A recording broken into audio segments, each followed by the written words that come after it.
To get something you never had, you have to do something you never did. Les Brown's a motivational speaker. He made an analogy about this.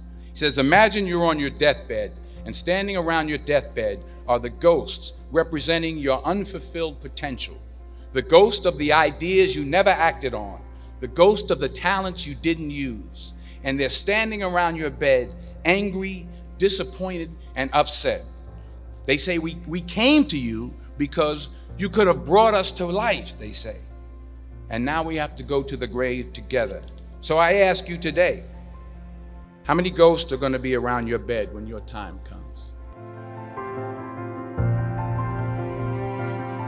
Put God first.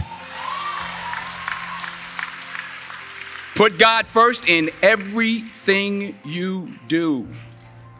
Everything that you think you see in me, everything that I've accomplished, everything that you think I have, and I have a few things, everything that I have is by the grace of God. 40 years ago, March 27th, 1975, it was 40 years ago, just this past March, I was flunking out of college. I had a 1.7 grade point average.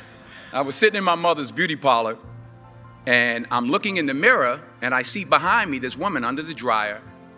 And every time she looked up, she was looking at me, just looking me in the eye. And I didn't know who she was, and I said, she said, somebody give me a pen, give me a pencil, I have a prophecy.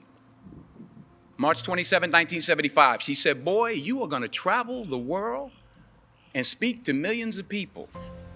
Now mind you, I was flunked out of college. I'm thinking about joining the army. I didn't know what I was gonna do, and she's telling me I'm gonna travel the world and speak to millions of people. Well, I have traveled the world. And I have spoke to millions of people. But that's not the most important thing, the success that I had. The most important thing is that what she taught me and what she told me that day has stayed with me since. I've been protected. I've been directed. I've been corrected. I've kept God in my life, and it's kept me humble. I didn't always stick with him, but he always stuck with me. So stick with him in everything you do. If you think you want to do what you think I've done, then do what I've done and stick with God. Fail big. That's right. Fail big. Today's the beginning of the rest of your life, and it can be very frightening. It's a new world out there. It's a mean world out there, and you only live once. So do what you feel passionate about. Take chances. Professionally. Don't be afraid to fail. There's an old IQ test, was 9 dots, and you had to draw 5 lines with a pencil within these 9 dots without lifting the pencil. The only way to do it was to go outside the box. So don't be afraid to go outside the box. Don't be afraid to think outside the box. Don't be afraid to fail big, to dream big. But remember, dreams without goals are just dreams, and they ultimately fuel disappointment. So have dreams, but have goals. Life goals, yearly goals, monthly goals, daily goals. I try to give myself a goal every day. Sometimes it's just to not curse somebody out. Simple goals, but have goals. And understand that to achieve these goals, you must apply discipline and consistency. In order to achieve your goals, you must apply discipline, which you have already done, and consistency every day, not just on Tuesday and miss a few days. You have to work at it every day. You have to plan every day. You've heard the saying, we don't plan to fail, we fail to plan. Hard work works. Working really hard is what successful people do. And in this text, tweet, twerk world that you've grown up in, remember, just because you're doing a lot more doesn't mean you're getting a lot more done. Remember that. Just because you're doing a lot more doesn't mean you're getting a lot more done. Don't confuse movement with progress. My mother told me, she said, yeah, because you can run in place all the time and never get anywhere.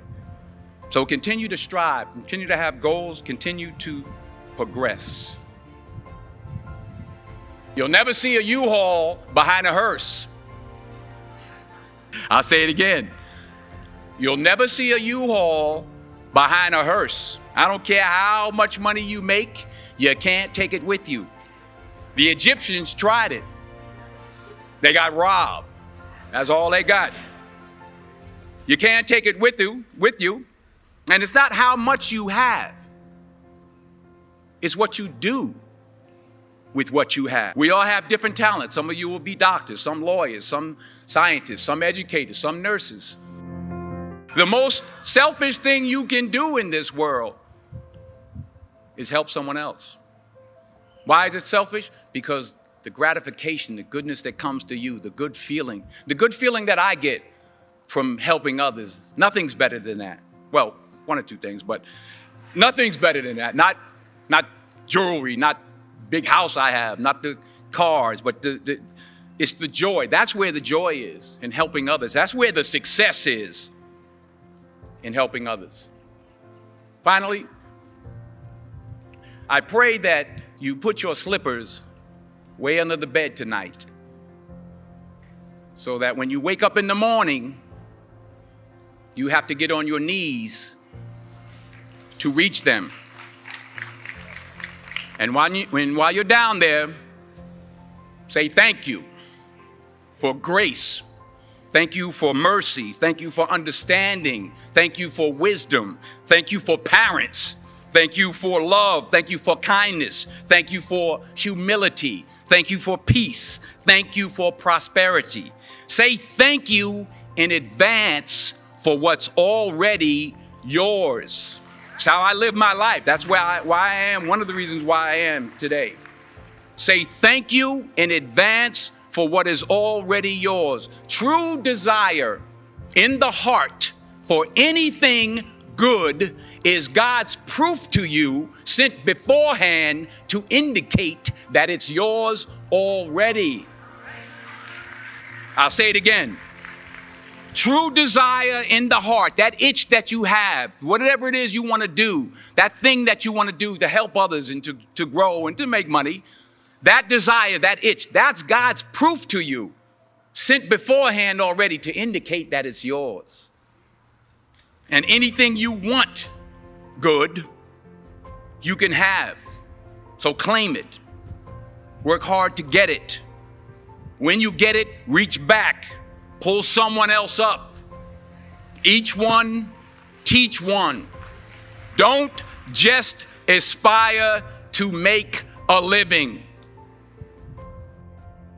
Aspire to make a difference.